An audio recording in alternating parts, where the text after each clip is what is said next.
Je te partage souvent mon gym et je ne passe pas ma vie dans mon gym, mais ma vie est mieux parce que je suis dans mon gym.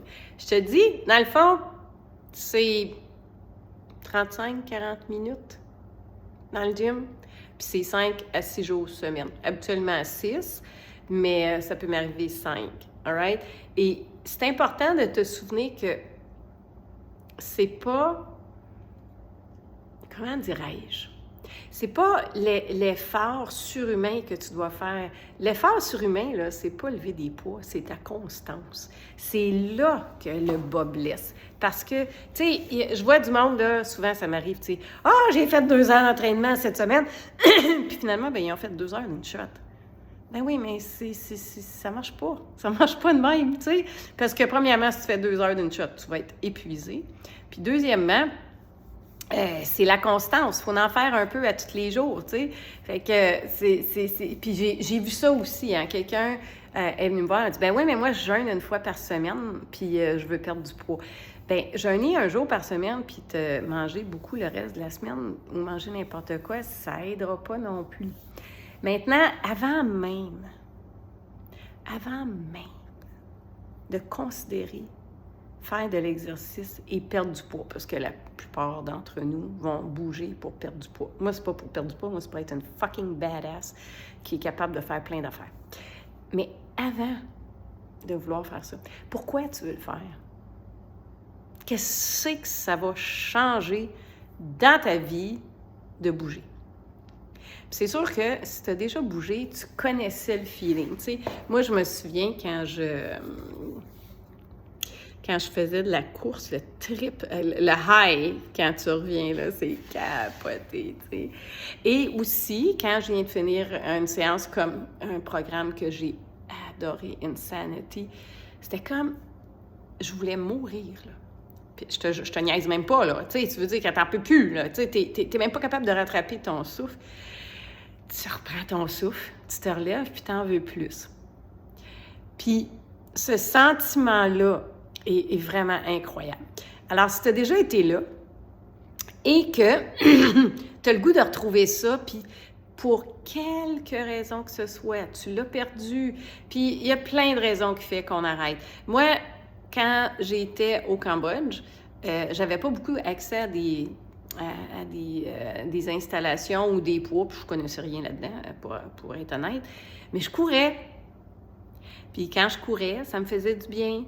Et puis là, je suis revenue au Canada, puis là, j'avais accès à plusieurs options que je connaissais pas, mais la température a eu raison de moi. Parce que quand j'étais au Cambodge, tu sais, moi, si tu me connais ou tu me suis un peu, tu sais que je me lève tôt.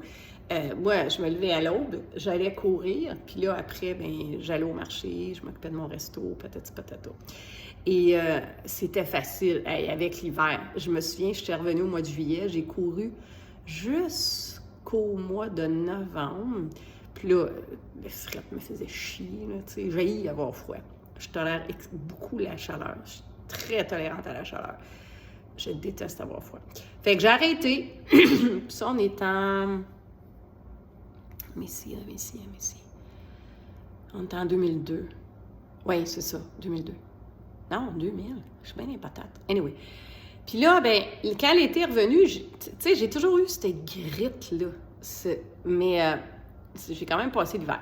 Puis là, ben, j'ai commencé à me réhabituer à manger de la bouffe que je mangeais pas au Cambodge. Parce qu'au Cambodge, il n'y avait pas le type de nourriture qu'on a ici préfabriquée. De la bouffe transformée. Tu sais, là-bas, j'allais au marché, j'achetais des fruits frais, de la viande fraîche. Tu sais, il n'y avait pas de biscuits. Si j'en voulais, s'il y avait du dessert, c'est moi qui le faisais. Puis j'en faisais pour le resto, mais juste pour te dire. Fait que là, j'ai résisté quand même assez longtemps. Puis j'ai pas mal toujours été comme ça, mais tu sais, je suis retombée dans une alimentation un peu plus nord-américaine qui, à mon avis, était moins saine. Mais ça, c'est une autre histoire. Puis, vers 2007-2008, là, j'étais rendue patate, là. Tu sais, je bougeais plus, je faisais plus rien, puis j'ai même fumé le cigare à un moment donné. Esti. Anyway. Puis, quand je suis revenue du Cambodge, je ne buvais pas d'alcool. Puis là, il y a une raison pour ça, mais c'est pas grave, c'est pas parce que j'étais alcoolique, c'est parce que j'avais un mari alcoolique qui a arrêté de boire. Fait que, anyway, ça va être pour un autre épisode. Et, ben c'est ça. Je buvais, tu sais, sans... Ah ouais, je suis solide, là, tu sais, j'étais capable d'en prendre. Et puis, à un moment donné, je me sentais mal, tu sais. J'étais redevenue la petite grosse que j'étais au secondaire. C'est comme ça que je me sentais. Puis là, j'ai commencé à chercher des solutions. Je suis allée au gym, je suis pas allée au gym. J'ai essayé de faire des affaires. Puis là, c'est en 2010 que j'ai découvert mon premier programme à la maison que j'ai fait haut la main. Et ce programme-là a non seulement changé mon corps, ça a changé mon mindset. Et je ne suis jamais revenue en arrière. Puis j'ai eu des périodes où, tu sais, ça a monté puis descendu. Mais je suis jamais vraiment revenue en arrière. Puis la journée que j'ai complété mon premier programme, qui était P90X, j'ai jamais eu autant de sentiments de puissance, de contrôle. Cette journée-là, là, j'ai su que je pouvais faire ce que je voulais, comme je voulais, quand je voulais, tu sais. Mais j'ai toujours été une freaking badass, tu sais. J'ai toujours été dans le tapis. Mais ça, là, ça m'a prouvé à moi-même que les défis, j'étais capable d'y relever. Puis là, on and off, je suis retournée à la course, j'ai essayé de refaire ce programme-là. Puis là, j'ai découvert Insanity. Oh my God! Ça a été mon programme pendant des années, programme préféré. J'étais pas une fille de muscu, j'étais une fille de cardio. Mais de cardio dans le tapis, là. Pas faire du cardio de la course du vélo. Non, là, tu sais, de la pliométrie, là. Puis, je veux te rappeler que la pliométrie, donc des mouvements explosifs, des hits, c'est excellent pour les femmes.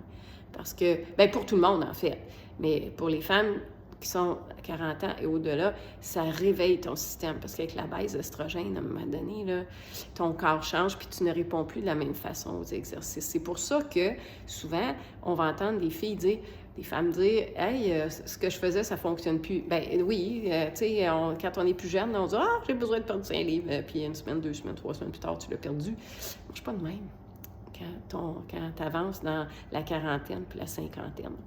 Fait que j'ai commencé à un moment donné à faire de la musculation. Puis, pour être honnête avec toi, j'aimais pas ça. Mais j'aimais les résultats. Et au fil du temps, j'ai développé je ne dirais pas de l'amour, mais du plaisir à faire de la musculation. Et honnêtement, j'aimais les résultats. Puis tu sais, quand tu regardes aujourd'hui, j'aime ça flexer, tu sais. Mais avant de flexer, j'aime ça être forte, faire les affaires que j'aime faire. Fait que ça m'a amené à être entraîneur personnel certifié, à donner des cours. J'ai été coach body pendant 12 ans. C'est tout ça, 12 ans, 13 ans. Puis j'ai adoré faire ça, là, tu sais. C'était toujours de me pousser. Puis aujourd'hui, je suis dans une période dans ma vie où je vais bien phraser ça. Il y a un temps où j'avais besoin de me prouver aux autres, autant qu'à moi-même. Aujourd'hui, je m'en fous de me prouver aux autres. Je sais où je suis, c'est la maturité peut-être, c'est l'âge, je sais pas c'est quoi. Mais aujourd'hui, j'aime ça être freaking badass. Mais j'aime ça l'être pour moi, dans ma cour, dans ma tête, dans mon gym ici, tu sais. Et j'aime ça de savoir que quand j'ai besoin de faire un effort, je peux le faire, mais aussi de demeurer indépendante pour tout ce qui me touche physiquement, tu sais, d'être capable de faire mes activités, d'être capable de lever une charge quand j'en ai besoin, d'être capable de charrier mes chaudières. On vient de finir la saison des sucres. Là, je vais commencer à couper mon bois, nettoyer ma forêt, à manier la chainsaw. Moi, c'est ça que je vais être capable de faire. Je vais être capable de donner des cours. J'ai recommencé à donner des cours à cardio plein air. Je tripe ma vie parce que je transmets cette énergie-là, puis j'ai l'énergie pour le faire.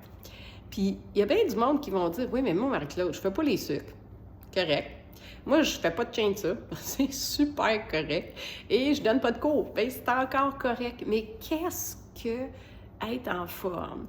Qu'est-ce qu'avoir de la mobilité? Qu'est-ce qu'avoir de la flexibilité, de l'équilibre, de la force, de la puissance? Qu'est-ce que ça changerait pour toi? Puis c'est là qu'il faut que tu ailles. Tu sais, moi, il y a un temps, je voulais me prouver, je voulais montrer à tout le monde que j'étais super forte, que je mesure 5 et 1, puis c'est pas grave, je peux faire ce que je veux. Aujourd'hui, je m'en fous un peu de ça. J'aime toutes ces affaires-là en passant. Mais, hey, être capable de faire mes propres affaires, d'aller faire les activités que je veux. Puis, honnêtement, là, quand je regarde mon monde à qui je donne des cours, c'est la plupart du temps, la plupart des gens, c'est des gens qui sont retraités. Il y en a beaucoup au-dessus de 65, 66, puis j'espère qu'ils m'entendront pas. Je les appelle mes vieux, mais je suis pas tellement loin en arrière, tu sais, ils ont quelques années de plus que moi. Puis c'est drôle quand je dis ça, parce que mon chum, il va avoir 66, tu sais, fait que c'est que je me sens jeune quand je dis ça, OK? Puis c'est pas parce qu'ils sont vieux, c'est parce que quand je pense aux chiffres, je me sens tellement plus jeune que le chiffre. Ça n'a même pas d'allure. C'est vraiment... C'est ça. Je me sens comme plus jeune que le chiffre. Fait que j'ai l'impression que je m'adresse à des vieux, mais mes petits vieux, mais ils sont pas vieux, ils grouillent, puis ils sont là, puis tu sais... Fait que ta perception de toi-même est bien celle que tu veux te donner, tu sais. Alors, moi, je t'invite vraiment, vraiment à considérer, si tu considères de te mettre en forme et tu considères de changer ton alimentation, pourquoi tu le ferais? T'sais? Pourquoi? Moi, je t'ai donné mes raisons, mais je t'invite à explorer les tiennes, right? Fait que c'est ça, puis moi, je veux t'aider à clarifier ça. Je veux t'aider à voir, surtout quand il y a un temps dans ta vie où tu étais en super forme, tu sais. Tu l'as perdu, puis c'est là, ben c'est l'âge, tu sais, ben tu regardes, j'ai eu des enfants, mon corps a changé, puis tu sais, c'est de même. Ça peut être de même, mais c'est pas obligé d'être de même. Puis je vais te confirmer une chose, oui, ton corps change ou a changé. Mais ça n'empêche pas que tu peux en profiter à 100% pareil en te permettant d'avoir de l'énergie, en te permettant de créer cette énergie-là en toi, ce dynamisme, cette vitalité. On va vivre encore longtemps, OK? Longtemps! Je regarde ma mère qui a 90, fait qu'il m'en reste, si j'atteins l'âge de maman, au-delà, il me reste un autre 30 ans. Hey, ça se peut pas. C'est pas vrai que je vais me sentir comme de la merde. No way, no way. Alors, dis-toi bien qu'un second début, un second souffle, c'est possible. OK?